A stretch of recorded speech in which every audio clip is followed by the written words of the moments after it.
Welcome to This Explainer. Today, we're diving right into something we literally all use but rarely think about, the online banking login process.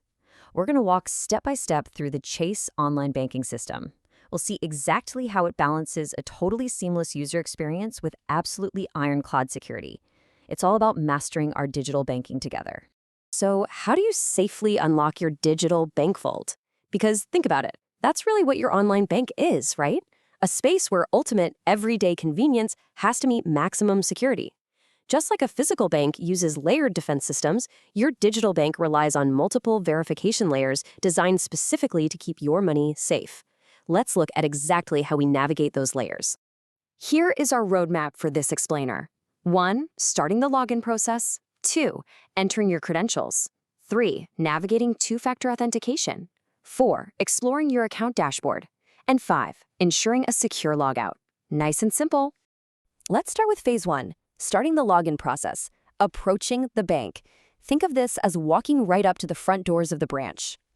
Okay, it all starts with establishing a secure connection. Step 1 is super straightforward. You just open your browser and type the official URL, www.chase.com, directly into the address bar. Now, why does this matter? Well, bypassing email links or search engine results is actually your very first line of defense against phishing attempts. In a world where digital spoofing is getting really sophisticated, this one simple act of direct navigation anchors your entire session in verifiable security right off the bat. Next up, step 2. We're just looking for the Sign In button. It's prominently placed right up there in the top right corner, tucked under the Explore Products menu. It's a really classic design pattern, and honestly, it's reassuring because navigating the homepage is just about finding this single clear entry point. Moving right along to section 2. Entering your credentials. Checking IDs at the door. Let's prove we are who we say we are. Step 3 is kind of like our initial handshake with the bank. On the Welcome Back screen, you'll confidently type in your unique user ID. This is basically your first digital identification card. By clicking Next, you ping the system and kick off the authentication request. And actually, fun fact, separating the ID from the password entry like this helps the system run background security checks before you even hit the next screen. Pretty cool, right?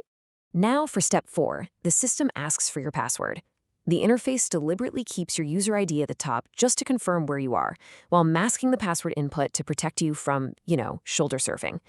Entering your password, your secret key, and clicking Sign In proves you hold the foundation to the account. We are one step closer to accessing those funds. All right, section 3, navigating two-factor authentication, the extra padlock. We're going to slow the pace down just a bit here because this next phase is absolutely crucial. Two-factor authentication, or 2FA. This is where modern security really flexes its muscles. It's an advanced measure requiring a second form of verification, like a code sent to your phone. Don't think of this as an annoyance. Think of it as a state-of-the-art security guard dedicated solely to protecting your hard-earned money. It ensures only you can get in, even if someone somehow guessed your password. It perfectly bridges the gap between something you know and something you physically have. So, for step 5, if 2FA kicks in, the system shoots a temporary 6-digit one-time passcode over to your registered device. Entering this code proves that you are physically holding your trusted device right there in your hands. Once you click Submit, you've securely cleared the final security checkpoint. And step 6 highlights a really smart user experience choice: fallback options. If prompted, you have the flexibility to choose exactly how you receive this secure code. Maybe you want a text, an email, a voice call, or even to use an authenticator app. This puts you completely in control of your own security preferences, ensuring you never get locked out just because one method happens to be unavailable. We made it! Section 4, exploring your account dashboard inside the vault. Congratulations, Step 7 brings us inside. You are now successfully logged in. This post-login dashboard is designed for immediate situational awareness. You get a personalized greeting and an instant snapshot of your available checking and savings balances. You get complete financial visibility without having to make a single extra click. Moving to Step 8, the interface brings your wider financial footprint right to your fingertips. Just by scrolling down, you can access credit lines and other accounts from one unified view. You have total financial control here. You can dive into transaction histories, initiate transfers, or manage credit without ever having to navigate away from this main hub. Ultimately, this dashboard is your centralized financial command center. From checking real-time balances to executing instant transfers to securely paying bills and managing credit cards, it's all right there. Mastering this dashboard gives you immense power and convenience. It definitely proves that learning this secure login process was 100% worth the effort. Finally, Section 5, ensuring a secure logout. Locking up. Because practicing good digital hygiene by properly locking the vault is just as vital as securely entering it.